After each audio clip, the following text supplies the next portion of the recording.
নমস্কার, আমি মিলন স্যার পাল একাডেমি সেন্টারে তোমাদের সকলকে জানাই স্বাগত। আমি আজকে আবার তোমাদের কাছে চলে এসেছি। বিশেষ করে আজকের এই ক্লাসটি অষ্টম শ্রেণীর ছাত্রছাত্রীদের জন্য। তো অষ্টম শ্রেণীর যদি তোমরা গণিত বইয়ের কোষে দেখি 13.1 এই অধ্যায়টি বা লেসনটি যদি বার করো, তাহলে এই লেসনে তোমাদের অ্যাকচুয়ালি করতে বলেছে সেটি হচ্ছে উৎপাদকের বিশ্লেষণ করতে বলেছে, এবং এই উৎপাদকের বিশ্লেষণটি তোমাদের করতে হবে মিডিল টার্ম। যে কথাটা আমি লিখে রেখেছি, এই মিডিল টার্ম পদ্ধতিতে তোমাদের এই অধ্যায়ের প্রত্যেকটা অঙ্কের মানে সমাধান করতে হবে। এখন এই যে মিডিল টার্ম, এই মিডিল টার্ম যদি তোমরা ক্লাস 8-এ প্রপারলি যদি না শিখতে পারো, তাহলে তোমাদের 9-এ অর্থাৎ ক্লাস 9 এবং 10-এ গিয়ে কিন্তু অনেক রকম সমস্যার সম্মুখীন হতে হবে অঙ্কের ক্ষেত্রে। বিশেষ করে তোমাদের ক্লাস 8 লেভেলে দুটো অধ্যায়ের তোমাদের এখানে মিডিল টার্মের পার্ট দিয়েছে, শুধু শেখার জন্য একটু দিয়েছে। তো এই দুটো পার্ট তোমাদের একটু গুরুত্ব দিয়ে কিন্তু শিখতে হবে। যদিও তোমাদের ক্লাস 9 ক্লাস 10-এ কিন্তু এই মিডিল টার্ম থাকবে না। এবং ক্লাস 8-এর অ্যালজেব্রার অর্থাৎ বীজগণিতে উৎপাদকের যদি ভাইটাল পার্ট হয়ে থাকে, সেটি হচ্ছে এই মিডিল টার্মের একটি অংশ। তো এই মিডিল টার্ম যেন তোমরা প্রপারলি এবং নিখুঁতভাবে শিখতে পারো, তো এই উদ্দেশ্যেই তোমাদের সাথে আজকের এই টিউটোরিয়াল। আর এই টিউটোরিয়ালটি শুরু করার পূর্বে তোমাদের কাছে আমার ছোট্ট একটু রিকোয়েস্ট, প্রত্যেকের কাছে আমার রিকোয়েস্ট, এই ক্লাসটা যখন তোমরা দেখবা, তোমাদের মনটাকে একটু স্থির করে এবং ধৈর্য সহকারে একটু সময় নিয়ে ক্লাসটা কিন্তু দেখতে হবে। কারণ ক্লাস 8-এ তোমাদের জানতেই হবে মিডল টার্ম বিষয়টি কি, এবং প্রত্যেকটি বিষয়ে তোমাদের একটু নিখুঁতভাবে শিখে অঙ্কগুলি তোমাদের পারতে হতে হবে।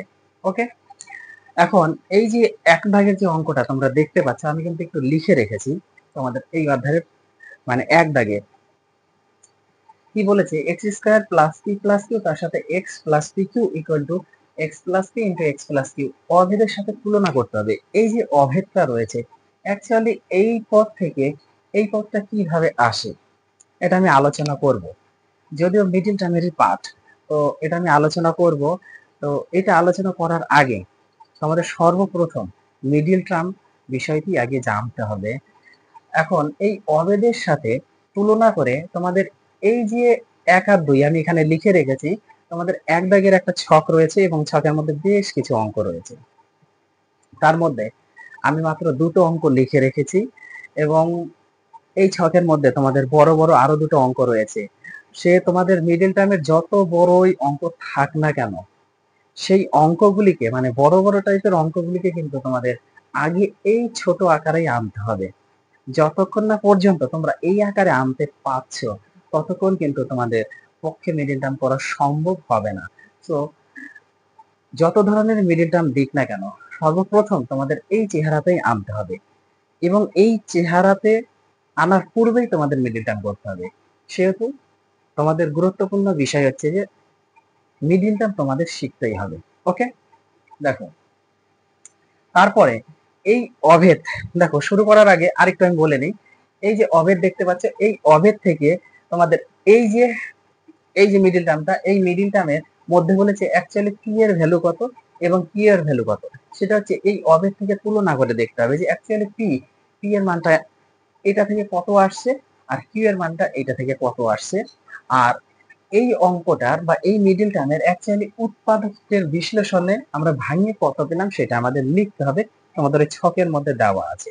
ওকে, তো তোমাদের এই উৎপাদকের বিশ্লেষণটা ভাঙাতে গেলে আমি বারবার বলে আসছি, প্রথম থেকে কিন্তু স্টার্টিং থেকে তোমাদের অনেকবার বলে ফেললাম যে মিডিল টার্ম তোমাদের শিখতেই হবে। দেখো মিডিল টার্মের প্রথম প্রথম যে ধাপটা, প্রথম ধাপ, আগে অঙ্কটা আমরা পাতিয়ে নিই। দেখো কি আছে, X square minus 8x plus 15, এটা হচ্ছে আমাদের অঙ্ক। ক্লিয়ার? এখন এই মিডিল টার্মের প্রথম ধাপ নাম্বার 1 মনে রাখো, প্রথম যে সংখ্যাটা রয়েছে আর লাস্টের যে সংখ্যাটা রয়েছে এবং তাদের সাথে চিহ্ন সমেত কি বললাম, প্রথম যে সংখ্যা রয়েছে এবং লাস্ট যে সংখ্যা রয়েছে এবং তাদের সাথে চিহ্ন সমেত সেই দুটো সংখ্যার গুণফল আকারে আগে আমরা একটু লিখবো। তাহলে গুণফল আকারে যদি লিখি, প্রথম সংখ্যা হচ্ছে প্লাস এক্স স্কোয়ার, কিছু নেই মানে প্লাস আছে, আর লাস্ট এটা হচ্ছে প্লাস 15। এই দুটো সংখ্যার গুণফল আগে আমরা লিখবো। অ্যাট ফার্স্ট প্লাস প্লাস গুণ করলে প্লাস, 15 সাথে এক্স স্কোয়ার গুণ করলে 15x স্কোয়ার, অর্থাৎ প্লাস 15x স্কোয়ার। এখন এই দুটো সংখ্যা গুণ করে আমাদের সংখ্যা যেটা থাকবে সেই সংখ্যাটা আমরা বসাবো, একটা সাইডে নিব। এটা হচ্ছে সেকেন্ড ধাপে এসে আমাদের হবে। প্রথম ধাপে হচ্ছে এইটা পেলাম, সেকেন্ড ধাপে হচ্ছে আমাদের যে সংখ্যাটা আগে, শুধু সংখ্যাটা আমরা প্লাস মাইনাস কিছু নিব না, এখানে প্লাস আছে আমরা প্লাসও নিব না, মাইনাস থাকলে মাইনাসও নিব না, এবং এর সঙ্গে যেটা লাগানো থাকবে সেটাও আমরা নিব না, আমরা শুধু নিব সংখ্যাটা। এই অঙ্কের ক্ষেত্রে আমাদের 15 এসেছে, বাকি অঙ্কের ক্ষেত্রে অন্য সংখ্যা আসবে। তো যে সংখ্যাটা আসবে সেই সংখ্যাটা আমরা একটু বসাবো এবং এই সংখ্যাটাকে আমরা একটু ভাঙিয়ে দিব। এটা হচ্ছে সেকেন্ড ধাপ। ওকে, 3 দিয়ে যদি দেই, 3 5 15 হয়ে গেল 3 আর 5। তবে মিডল টার্মের ক্ষেত্রে একটি গুরুত্বপূর্ণ বিষয় হচ্ছে যতক্ষণ না পর্যন্ত তোমাদের 1 আসে ততক্ষণ পর্যন্ত ভাঙিয়ে যাবে 5 অক্ষে 5, অর্থাৎ নিচে যতক্ষণ না পর্যন্ত 1 আসে ততক্ষণ পর্যন্ত ভাঙিয়ে যাবে। কেন ভাঙিয়ে যাবে? কারণ কিছু কিছু মিডল টার্মের ক্ষেত্রে এই 1 খুবই গুরুত্বপূর্ণ একটা বিষয়। কারণ এইভাবে যদি তোমরা ছেড়ে দিতে, যেমন 15টা আমি ভাঙিয়েছিলাম, 3 আর 5 এসেছিল, এইভাবে যদি তোমরা ছেড়ে দাও, অনেক সময় দেখা যাবে যে অঙ্কটা কিন্তু মিলবে না। অনেক মিডল টার্ম আছে, সেক্ষেত্রে মিলানো যাবে না। হ্যাঁ, কারণ এই একটা ডিপেন্ড করবে, অনেক অঙ্কের ক্ষেত্রে এক ডিপেন্ড করবে। আবার এই অঙ্কের ক্ষেত্রে যেমন আমাদের এখানে এক কোনো ডিপেন্ড করছে না, কিন্তু অনেক মিডল টার্ম আছে যেখানে একটা খুবই গুরুত্বপূর্ণ। ওকে, তো তোমরা একটু চেষ্টা করবা যে এই চেহারাতে না ভেঙে, এই চেহারাটাই না ভেঙে এই চেহারাতে ভাঙার চেষ্টা করবা। ওকে, এখন সেকেন্ড ধাপ চলে গেল, এবার চলে আসবে তোমার অঙ্কে। অঙ্কের মধ্যে প্রথমে যা আছে সেটা বসিয়ে দিবে, আর লাস্টে প্লাস দিয়ে যা আছে, মানে চিহ্ন যা আছে, এখানে প্লাস ছিল প্লাস, মাইনাস থাকলে মাইনাস দিতাম, মানে প্রথমের সংখ্যা আর লাস্টের সংখ্যা চিহ্ন সহায়তা আমরা বসিয়ে দেবো। এতটুকু ক্লিয়ার? এইবার আমাদের লাগবে এখানে 8 লাগবে। 8টা আমরা আনবো কোথা থেকে? কিভাবে 8 আনবো? 8 তো অনেক ভাবেই আনা যাবে। 2 যোগ 6 করা যাবে, 4 যোগ 4 করা যাবে, বিভিন্ন ভাবে 1 যোগ 7 করা যাবে, কিন্তু নিজেদের ইচ্ছা মতো আনলে হবে না। 8টা আনতে হবে সেখান থেকে। কোথা থেকে? এই যে আমরা প্রথম সংখ্যা লাস্টের সংখ্যাটা ভাঙিয়েছি, মানে গুণ করেছি, অ্যাকচুয়ালি গুণ করে যে সংখ্যাটা আমরা পেয়েছি সেই সংখ্যাটা যে আমরা ভাঙিয়েছি, সেই ভাঙানো সংখ্যা থেকে আমাদের এখানে 8 আনতে হবে। আদার্স কোনো সংখ্যা থেকে 8 আনলে হবে না, নিজের গায়ের জোর খাটিয়ে এখানে 8 বসালে চলবে না, 8টাকে আনতে হবে এই সংখ্যা থেকে 8।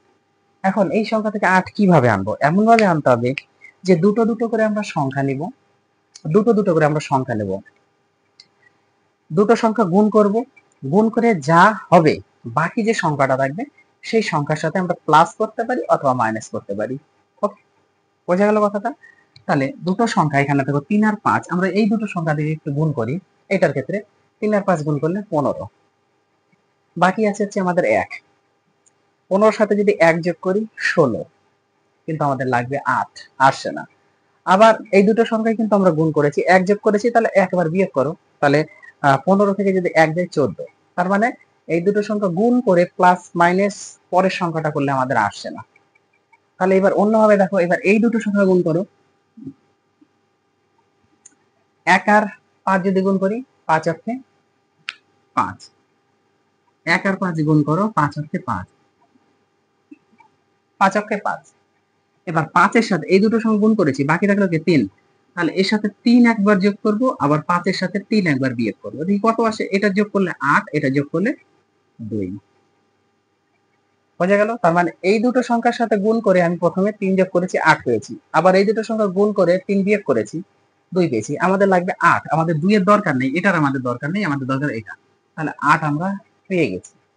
ওকে, এবার এইভাবে যদি না মিলতো তখন আমরা আবার 1 আর 3 গুণ করবো, কিন্তু এই অঙ্কের ক্ষেত্রে মিলে যাবে। 1 আর 3 গুণ করো, 3 অক্ষে 3, 3 এর সাথে 5 যোগ করো, আবার 8 হবে।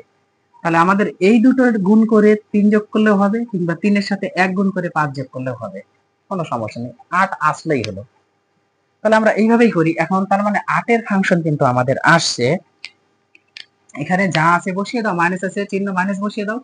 8 পেলাম আমরা কত, 5 যোগ 3, এটা হচ্ছে 8 এর ফাংশন। এবার 8 এর সাথে যা লেগেছিল সেটা বসিয়ে দাও, x আছে x বসিয়ে দাও। ক্লিয়ার? পরের লাইনে দেখো এক্স স্কয়ার আছে এক্স স্কয়ার বসবে, এই মাইনাস আছে মাইনাস বসবে।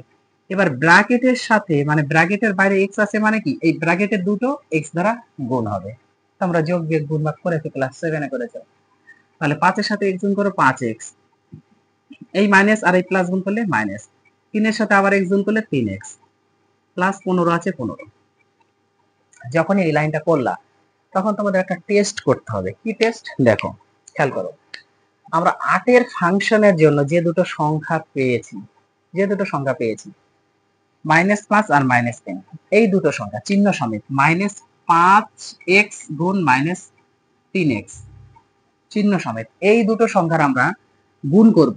মাইনাস মাইনাসে প্লাস, 3 আর 5 গুণ করো, 3 5 15, x আর x গুণ করলে x স্কয়ার, তাহলে 15x স্কয়ার হয়ে গেল।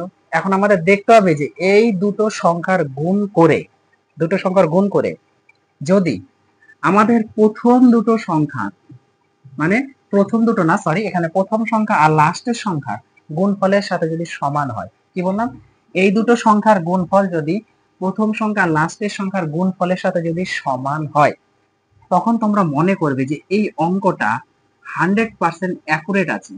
আর যদি সমান না হয় তখনই বুঝবে যে এই অঙ্কটা তোমাদের কোথাও না কোথাও গন্ডগোল হয়েছে। সেটা তোমাদের ভাঙানোতে হতে পারে, সেটা তোমাদের চিহ্নতে প্লাস মাইনাসে কোথাও গরমিল হতে পারে। ওকে, তাহলে ধরা পড়ে যাবে। তাহলে এখানে +15x², এটা কিন্তু +15x², তার মানে কি আমাদের অঙ্ক অ্যাকুরেট আছে, এই দুটো সংখ্যা সমান হতে হবে, সমান না হলে হবে না। ক্লিয়ার? তার মানে আমাদের এতটুকু ঠিক আছে। যখন ঠিক থাকবে তখন কি কাজ, তখন কাজ আছে। আমাদের এই দুটো সংখ্যা থেকে কমন নিতে হবে আর এই দুটো সংখ্যা থেকে কমন নিতে হবে। এখন এই যে কমন, এই কমন কথাটা 99% স্টুডেন্ট বোঝে না, বিষয়টা বোঝার কখনো চেষ্টাও করে না এবং জানেও না এই মিডল টার্মের ক্ষেত্রে কমন। তো আজকের এই ক্লাসে তোমরা কমন বিষয়টা একদম মানে কমনের যে কনসেপ্ট, এই কনসেপ্টটা তোমরা একটু ক্লিয়ার করে নাও। তোমাদের কাছে বারবার আমি রিকোয়েস্ট করছি, এতটুকু তোমাদের কাছে আমার রিকোয়েস্ট, তোমরা একটু দয়া করে দেখো। দেখো, কমন কথার অর্থ হচ্ছে ভাগ করা। ওকে, মাইন্ডের মধ্যে একদম ঢুকে না, কমন কথার অর্থ হচ্ছে ভাগ। কিভাবে ভাগ করব আমি বলছি, সেটা আমি বলছি। দেখো, তার আগে আমি একটা এক্সাম্পল নিয়ে একটু তোমাদের সাথে এখানে আলোচনা করি। মনে করো যে এখানে এই একটা ব্যক্তি আমি নিয়েছি আর প্লাস মাইনাস দিয়ে আমি একটা বি ব্যক্তি নিয়েছি, মানে আমি প্লাস দিয়েই করবো। এখানে প্লাসও থাকতে পারে মাইনাসও থাকতে পারে, আমি একটু প্লাসের সংখ্যা দিয়ে করবো। এখন এ ব্যক্তির কাছে মনে করো যে কলা আছে আর আপেল আছে, কলা আর আপেল আছে, এবং বি ব্যক্তির কাছে মনে করো কলা আছে, শুধু কলা। কথাটা মানে বোঝা গেল? এ ব্যক্তি নিয়েছি আর বি ব্যক্তি নিয়েছি, আমি প্লাস দিয়ে করব, মাইনাস দিয়ে করলেও আমি প্লাস মাইনাস এই জন্য দিয়ে রেখেছি, প্লাস নিতে পারো মাইনাস নিতে পারো। এখন এ ব্যক্তির কাছে কলা আছে আর আপেল আছে, বি ব্যক্তির কাছে কলা রয়েছে। এখন কোশ্চেন হচ্ছে এই দুই ব্যক্তির কাছ থেকে আমরা কোন জিনিসটা উভয় দিক থেকে কমন নিতে পারি। মানে এই দুটো ব্যক্তির কাছে থেকে একটা জিনিস নিব যেন দুজনের মধ্যেই থাকে। তার মানে এদের দুইজনের উভয়ের কাছে কোন জিনিসটা রয়েছে, দেখো বোঝে কিন্তু, এই দুই ব্যক্তির কাছে কোন জিনিসটা একদম কমন রয়েছে, উভয় ব্যক্তির মধ্যেই রয়েছে, সেটা হচ্ছে কি, এর মধ্যে কলা রয়েছে, এর মধ্যে কলা রয়েছে। তার মানে এই দুই ব্যক্তির কাছ থেকে আমরা কলাটাই নিতে পারি, কলাটাই নিতে পারি। এর কাছে আপেল আছে, এর মধ্যে আপেল নেই, তার মানে আমরা তো আপেল নিতে পারবো না।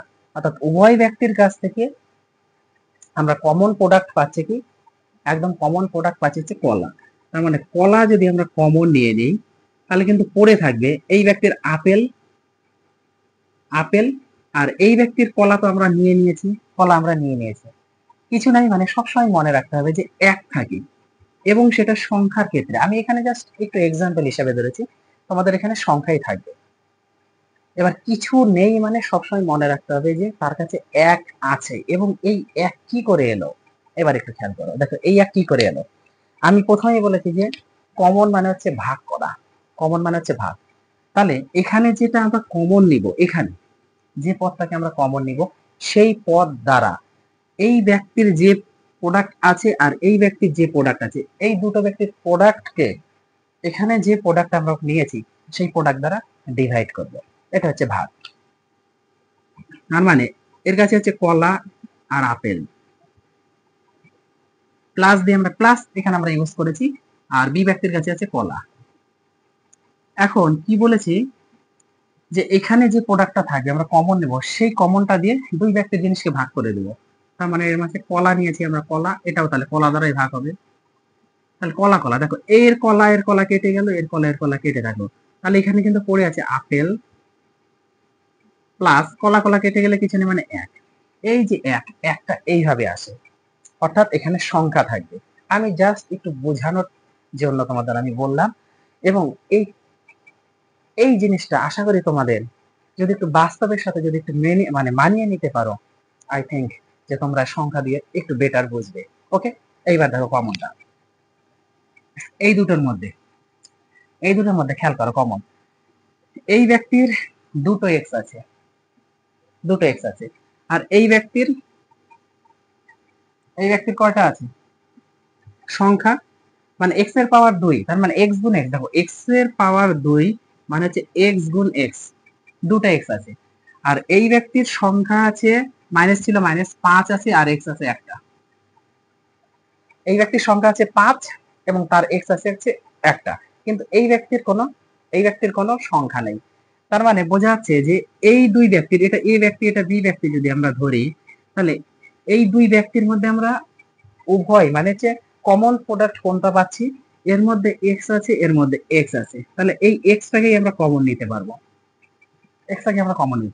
তাহলে এই এ ব্যক্তির পরে আছে এক্স মাইনাস বি ব্যক্তির পরে আছে 5, বোঝা গেল? তাহলে এই দুই ব্যক্তির মধ্যে আমরা এক্স কমন নিচ্ছি, তাহলে এই ব্যক্তির এক্স আছে আর এই ব্যক্তির 5 পড়ে আছে। ক্লিয়ার এতটুকু?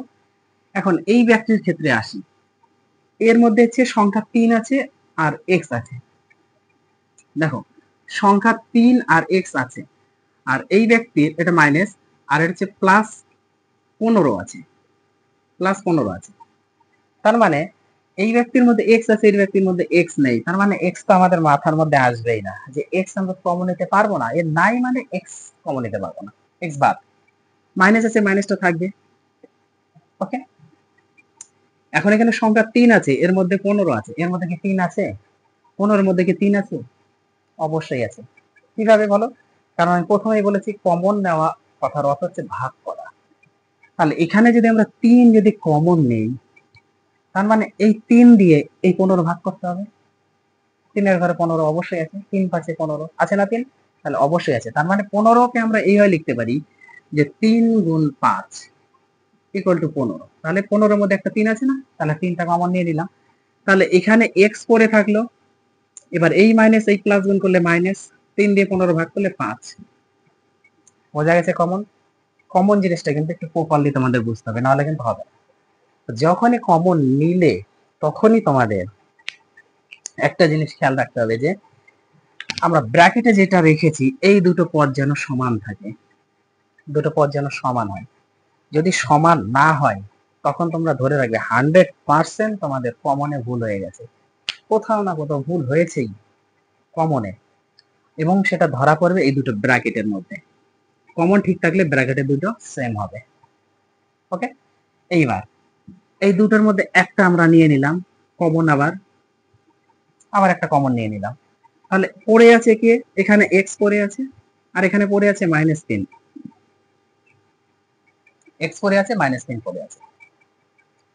এই যে অ্যান্সার, এই অঙ্কের যে উৎপাদকের বিশ্লেষণ, সেই বিশ্লেষণ তোমাদের ছকের মধ্যে এই যে কথাটা আমি লিখে রেখেছি না, উৎপাদকের বিশ্লেষণ, এই উৎপাদকের বিশ্লেষণের এখানে এই দুটো পদ হবে, x-5 আর একটা x-3। এখন পি আর কিউ, আমাদের পি এর ভ্যালু আর কিউ এর ভ্যালু নির্ণয় করতে হবে। কিভাবে করব? দেখো আমাদের উপরে যে অভেদ ছিল, এই অভেদটা আগে খেয়াল করো। মিডিল টার্ম যদি বুঝে যাও তাহলে অভেদ এবার তোমাদের ক্লিয়ার হয়ে যাবে। দেখো কি আছে, X square plus P plus Q এর সাথে এক্স গুণ হিসাবে আছে আর প্লাস পি কিউ আছে, তাই না?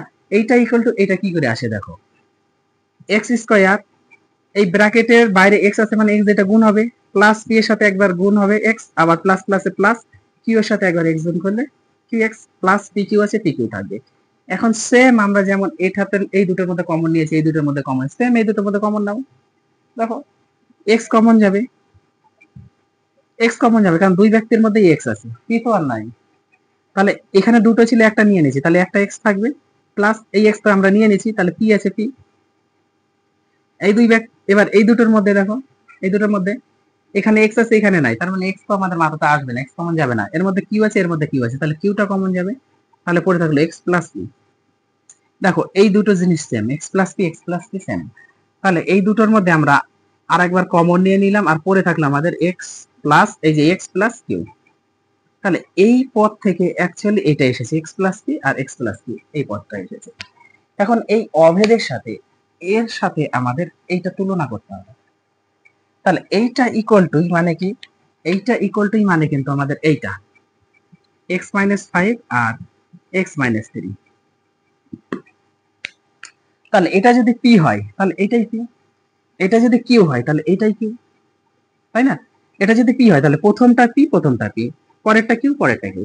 তাহলে পি এর ভ্যালু দাঁড়াচ্ছে আমাদের কত, পি ইকুয়াল টু দাঁড়াচ্ছে -5 চিহ্ন সমেত, আর কিউ ইকুয়াল টু দাঁড়াচ্ছে আমাদের -10, -10। এই হচ্ছে তোমাদের প্রথম যে অঙ্ক, এই অঙ্কের সমাধান। শুধু তোমাদের বইয়ের মধ্যে পি এর ভ্যালু, কিউ এর ভ্যালু বসানো আছে এবং উৎপাদকের যে বিশ্লেষণ, এই দুটো বসানো আছে। কিন্তু কি মানে কিভাবে করতে হয় এই মিডিল টার্ম গুলো, তার প্রসেস হচ্ছে এটা।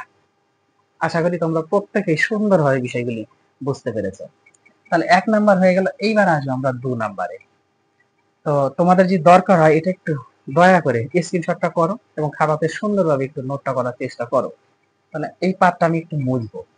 ওকে, এই 2 নাম্বার করার জন্য আমার একটু জায়গা দরকার আছে। তাহলে তোমরা একটু স্ক্রিনশটটা করো, আমি ততক্ষণ এটা মুছে ফেলি। দেখো এই মিডিল টার্মের পার্ট যদি তোমরা একটা অঙ্ক বুঝতে পারো, নিজেরাই পরে পার্টগুলা করতে পারবে, আমাকে দরকার পড়বে না, আমাকে কোনো রকম দরকার পড়বে না। ওকে, যদি তোমরা এই ক্লাসটা একটু বোঝো, আর আমি তোমাদের কাছে বারবার রিকোয়েস্ট করছি যে এই ক্লাসটা ফাঁকি কেউ দিও না, কারণ এই ক্লাস ফাঁকি দিলে ক্লাস 9-এ গিয়ে তোমরা ফাঁকি মারবে, অনেক রকম সমস্যা এসে দাঁড়াবে। ক্লাস 10-এ তখন তোমাদের কলম ভেঙে যাবে এক একটা অঙ্ক করতে। ওকে, এই জন্য তোমরা আর কেউ ফাঁকিটা দিও না, তোমাদের কাছে এতটুকু অনুরোধ যে তোমরা ফাঁকি দিও না। দেখো এইবার 2 নাম্বার। দেখো 2 নাম্বারের ক্ষেত্রে আমাদের সেম জিনিস, কিন্তু সেম জিনিস কি আছে, x square minus x minus 6, same জিনিস। আমাদের কি করণীয়, দেখো প্রথম সংখ্যা লাস্টের সংখ্যা আমাদের গুণ করতে হবে। তাহলে প্রথম সংখ্যা লাস্টের সংখ্যা গুণ করো, চিহ্ন সমেত, এটা কিছু নেই, মানে প্লাস এক্স স্কয়ার আছে আর লাস্টেরটা -6, গুণ যদি করি প্লাস মাইনাসে -6x স্কয়ার, এইটা হয় 6x স্কয়ার। পরে আমরা কি বলেছি, প্লাস মাইনাস কিচ্ছু নেব না, এর পাশে যা আছে সেটাও নেব না, শুধু আমরা সংখ্যাটাকে নিব। সংখ্যা 6 আছে, 6টাকে না ভাঙিয়ে দাও, 2 দিয়ে 3 দুগুণা 6, 3 দিয়ে 3 অক্ষে 3। আর বারবার ভাঙানোটা কিন্তু আমি বলছি যতক্ষণ না পর্যন্ত 1 আসে তোমরা একটু চালিয়ে যাবে ভাঙানোটা। ওকে, এখন পরের লাইনে কি, প্রথমটা যা আছে বসে, লাস্টেরটা যা আছে বসে, এখানে মাইনাস আছে, মাইনাস বসবে। এবার দেখো তো এই এক্স এর পাশে কিছু নেই, মানে অবশ্যই সংখ্যা 1 আছে না, অবশ্যই সংখ্যা 1 আছে, তার মানে আমাদের 1 আনতে হবে মিডিলে, 1 আনতে হবে। সেটা কোথা থেকে, এই ভাঙানো থেকে আমাদের 1 আনতে হবে, এই ভাঙানোটা থেকে আমাদের 1 আনতে হবে। দেখো আমরা যদি এই দুটো গুণ করি, 3 দুগুণা 6, 6 থেকে 1 যোগ করলে 7 হয়, আবার 6 থেকে 1 বিয়োগ করলে 5 হয়, হবে না? তাহলে এই দুটো গুণ করে এটা প্লাস মাইনাস করলে হচ্ছে না, তাহলে এই দুটো এবার গুণ করি, 3 অক্ষে 3, 3 অক্ষে 3, 3 থেকে যদি আমরা 2 বাদ দিই তাহলে 1 পাই, আবার 3 আর 2 যদি যোগ করি 5 পাই। তাহলে আমাদের এটা দরকার নাই, আমাদের দরকার এইটা, 3 থেকে 2 বিয়োগ করলে আমাদের হচ্ছে 1। তাহলে এই 1 এর ফাংশন আমরা লিখতে পারি 3 - 2, 1 পেয়ে গেলাম। এবার এর সাথে x ছিল, xটাকে রাখো, ক্লিয়ার? পরের লাইনে দেখো এক্স স্কয়ার বসবে, মাইনাস আছে বসবে, 3 এর সাথে x গুণ করলে 3x, মাইনাস মাইনাসে প্লাস, 2 এর সাথে x গুণ করলে 2x, -6 আছে বসবে। পরের লাইনে একটু টেস্ট আগে তোমরা করে নাও, -3x আর +2x, -3x প্লাস 2x যদি আমরা গুণ করি তাহলে মাইনাস মাইনাস সরি প্লাস মাইনাসে মাইনাস 3 আর 2 গুণ করলে 6, x গুণ করলে x স্কয়ার, তাহলে মাইনাস 6x স্কয়ার অর্থাৎ মাইনাস 6x স্কয়ারের সাথে এই দুটো সংখ্যার গুণফলের সাথে আমাদের প্রথম সংখ্যা লাস্টের সংখ্যার গুণফল কি সমান? অবশ্যই সমান। Minus 6x square minus 6x square দুটো সমান আছে, তার মানে আমাদের এই অঙ্ক ঠিক আছে ভাঙানোতে, কোথাও সমস্যা নেই। তারপরের লাইন হচ্ছে কমন। এবার কমন, এই দুটোর মধ্যে কমন, এর মধ্যে সংখ্যা 3 আছে, এর মধ্যে নেই, 3 এর চিন্তা হাটিয়ে দাও, 3 হবেই না। এর মধ্যে x আছে, এর মধ্যে অবশ্যই x আছে, এর মধ্যে শুধু পাওয়ার দুটা আর এখানে একটা আছে পাওয়ার, তাতে কি আমরা পাওয়ার একটা কমন নিয়ে নেব, তাহলে এখানে একটা x পড়ে থাকবে আর -3 পড়ে থাকবে, বোঝা গেল? বোঝা গেল কমন? দেখো এখানে পাওয়ার দুটা ছিল আর এখানে পাওয়ার একটা ছিল, তাহলে একটা পাওয়ারটা আমরা নিয়ে নিয়েছি, এর মধ্যে দুটা ছিল পাওয়ার, তাহলে একটা কমে গেল একটা, আর মাইনাস x আমরা নিয়ে নিয়েছি কমন, তাহলে 3 আছে, 3 থাকবে। এবার এর মধ্যে x আছে, এর মধ্যে নাই, তাহলে x তো হাওয়া, x এর চিন্তা হাওয়া, x আর মানে এটা মাইন্ডেই আসবে না যে আমরা x কমন নেব, তার মানে 2 অবশ্যই কমন যাবে। 2 যদি কমন নেই, এখানে x আছে, x থাকবে। এবার যা কমন নেই সেই সংখ্যা দিয়ে এই সংখ্যা ভাগ করো, তাহলে বেরিয়ে যাবে। 2 এর ঘরে নামতা পড়ো, দেখো কতবারে আসে, 3। তাহলে এইটা আর এটা সেম, x - 3 x - 3 আর ইকুয়াল। সো এখান থেকে আমরা একটা কমন নিতে পারি, x - 3 পড়ে আছে x + 2। তাহলে এইটাই হচ্ছে তোমাদের এখানে এই উৎপাদকের বিশ্লেষণের পার্ট। এখন p আর q এর ভ্যালুটা বের করতে হবে। p আর q এর ভ্যালু যদি বের করি সেম ভাবে এখানে p মানে এইটাই p, এটাই হচ্ছে p, তাহলে p = -3 আর q = 2 +2। বুঝে গেল? এইটা হয়ে গেল মানে সরাসরি লিখে দাও, প্রথমটা হচ্ছে p এর মান, পরেরটা হচ্ছে q এর মান। ক্লিয়ার? তাহলে এই হচ্ছে তোমাদের আজকের কোষে দেখি 13.1 এর এক দাগের প্রথম ছকের দুটো অঙ্কের মিডিল টার্মের সমাধান এবং মিডিল টার্মের বেসিক। ওকে, তোমরা একটু ক্লিয়ার করো, এরপরে আমি বড় বড় অঙ্কগুলি নিয়ে আসবো, এই দুটো একটু গুরুত্ব দিয়ে তোমরা শেখো। তাহলে আমি আজকের মতো এখানেই শেষ করছি, আবার দেখা হচ্ছে তোমাদের সাথে আমার পরবর্তী পাঠে।